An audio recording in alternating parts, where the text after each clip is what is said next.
I was a fan, bro. I've always been a fan of hip hop. I fan out now. I was just like with Melly Mel the other day. We got a proclamation from the city council. I fanned out. I can't believe that I could call these legendary dudes friends. I can't believe I know Rakim on a what's up, Ed? What's up, Rod? I was a fan. Right. Chuck D still called me Eddie D. I can't believe that I knew this dude. I could not. These are the records I used to play at home. And then I had the opportunity to meet these dudes and have an opportunity to be friends with them. Like, that still blow my mind, and me and LL are cool. You know what I mean? LL's the reason why I stopped rapping. What? Why is that? Because I thought I was nice till I heard him. Because Wikipedia does have you listed as a rapper. They do, and I hate that. But I thought that I was nice until I heard LL. I was like, I could handle running them. Running them was from my neighborhood. I used to rock the parks in Queens. In my section, anybody would tell you, I rocked the park. I remember I used to do parody rhymes all the time. Okay. Right? So when they put out My Adidas, I did My Skeezers. Right? Because Skeezer was a word then. Yeah. You know what I mean? Yeah. Just for those that don't know, Skeezer is a gold digger. A hoe that's after the bread. Skeezer. Yeah, I got black and white with black stripes. She liked me like a zebra, but she all right. And on the streets of every famous university, took my skeezers from the street and put them on TV. My skeezers were seen on the movie screen. If you saw Crush Groove, then you know what I mean. I got around the way. For them, I didn't pay. So mother Run and D&J. I did this shit at the Lang Quarter. I did it at the Lang Quarter way before you on TV Raps, bro. No. That's how I used to get down. It's got me on tape in the park, like in Queens doing shit like that. No, I know I'm in your hole. That Urban Rakim shit, I'm in your hole. Now I just came. Now listen to you didn't turn I Got Soul into, oh God. First of all, I'm the solo with the soul controller. My dick gets longer as I get older. Constant elevation, of course, expansion. I fuck a bitch in every room of my mansion. I did all that shit. Then I heard LL at 15. I was like, nah, I can't fuck with this. I got to figure out another way to get into this hip hop shit. L was just nasty, bro. I did a commercial with Run for the Beats streaming service before they sold it to Apple. And I had an opportunity to just be around Run for like 15 hours. And I said, who's your toughest competition when y'all was on top of the world? He said, LL.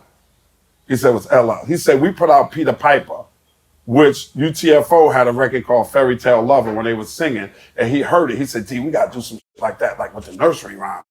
And they came up with Peter Piper. He said they did Peter Piper, LL banged him with I Need Love. Bodied them. That's crazy. With I Need Love. Queens get the money.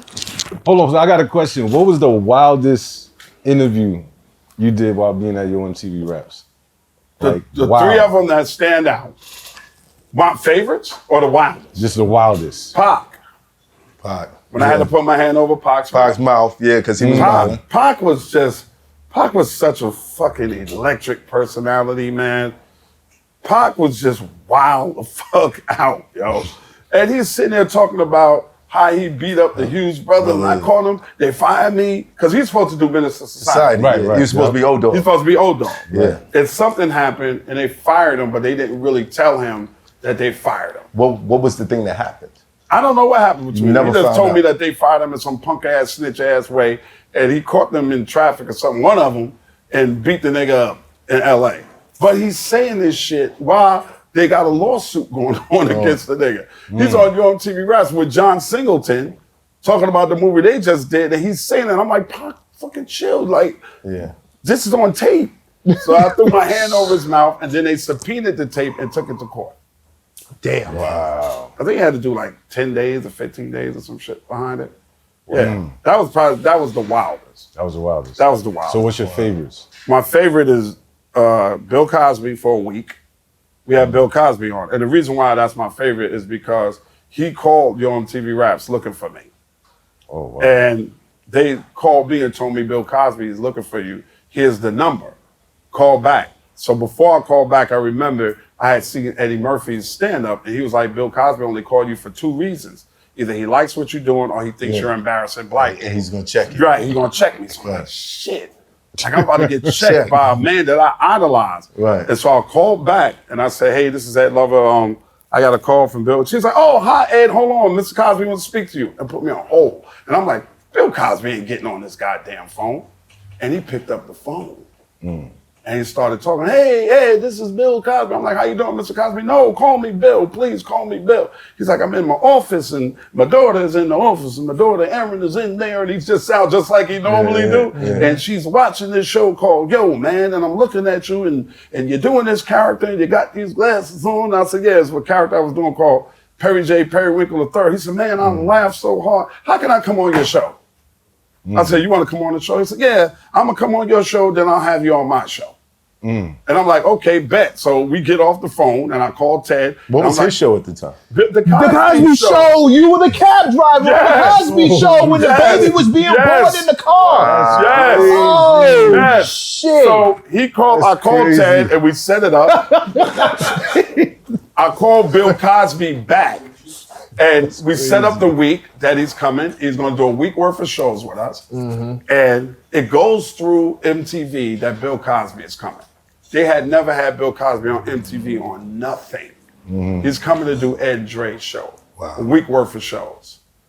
And they got the green room set up and all the bosses are there. All of them, Viacom bosses, everybody is waiting. And we're waiting for Bill Cosby and he's running a little late. And his assistant called, said, Mr. Cosby will be there in a few. He's running a little late. And we cool. We going to wait for Bill Cosby. They got the whole front blocked off for where his limo is going to pull off. He jumped out of a cab, a yellow cab with a newspaper under his arm. Hey, how y'all doing? And then when we was on set shooting, everybody's on the set, and he looks at me, he goes, is all these people usually here when you shoot? I said, no. He said, who's usually here?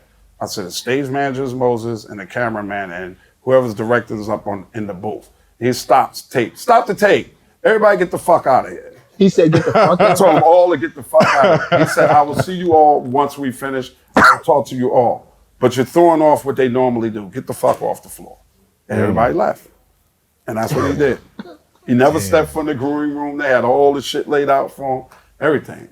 It was, and then he did have me on the Cosby Show. I remember you. I was on there twice. The first time I did it, I got cut out because the show ran too long. Okay. The second, he called me and told me that I got cut out. You know what that's like when you done told your whole family you're gonna be on the Cosby Show on Thursday, and then you get cut out.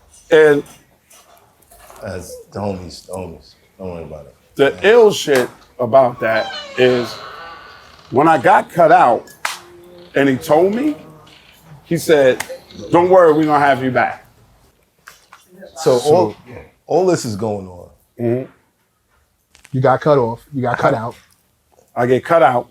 He calls me and tells me, Ed, I'm sorry to tell you the show ran long. We had to cut your part. So I'm dejected. I got to call my whole family again and tell them I'm not going to be on the Cosby Show because I got cut out. He goes, we're going to have you back. And I did not believe it. I was like, shit, that's Bill Cosby. They gave me a shot. He ain't got no, 2 weeks later, I'm back. And then he go, we sitting at a table read. Back in them days, you did a table read. You came in, everybody got the script, and then you just read your part, and everybody knew what they was doing. And he starts the table read, and he goes, hey, we got Ed Lover back. And everybody starts clapping, yay. And I'm there with, with Rudy, and I'm there with Olivia. She's a little ass girl. She's sitting on her mother's lap, and Malcolm Jamal Warner's there. Everybody's there. They said the good thing, Ed, is can't cut you out this time because you're playing the doctor. And I start smiling. He go, no, you're playing the cab driver. and this time I was such an integral part of the story that they could not cut me out of the show. Yeah. I remember that scene. As soon as you said it, I remember that. I remember that, yo. Because Crazy. Erica Alexander was cousin Pam at the time. hip hop never showed up on television. That's the thing you had to remember. I know it's everywhere now, but back then, being this big, seeing a dude you know from the hip hop show you watch, and nobody else cared about it. Like, it was just us, me and my friends watching MTV Raps, Video Music Box, and looking at all this life. And then he's on the show that my grandmother watches with us. My mother watched, my father would watch, my aunts, everybody watched the Cosby Show. And here comes, and I'm the only one who knows who he is. Right. I know, like, oh shit, and I'm getting excited over the cab driver, and nobody understands why I'm tripping about the cab driver. What is it? This cab driver, he's just yelling at somebody. He was so nice to me, Wow. man.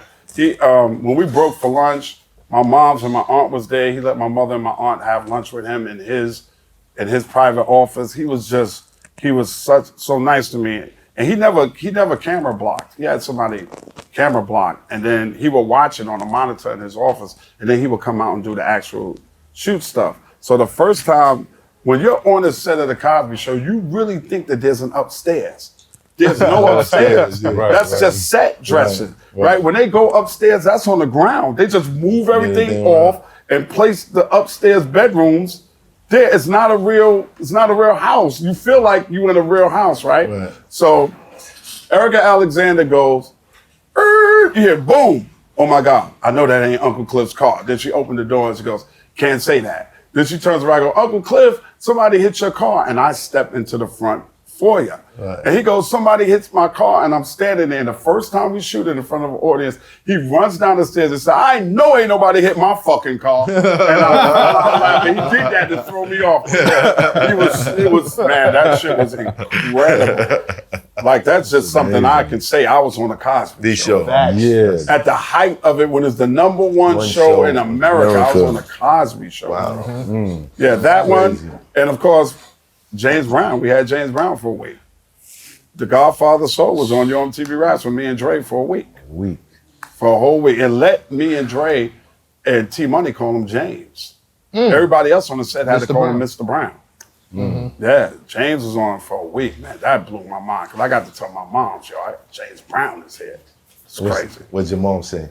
She grew up on James Brown. I grew up on James Brown. So it was incredible. She just couldn't believe it. She couldn't believe I had James Brown on the show. It's hot for trapper turn smack rapper. Only smack rapper that you know is smack rappers. Got bars, I can hang with the backpackers. Trap star, I don't hang with the backpackers. I'm in the hood with the work, you heard. Making fiends leave earth, you heard. Got your baby mama thirst, you heard. Feel the flow, nigga, throw it in reverse. This the wave you need to surf, you heard.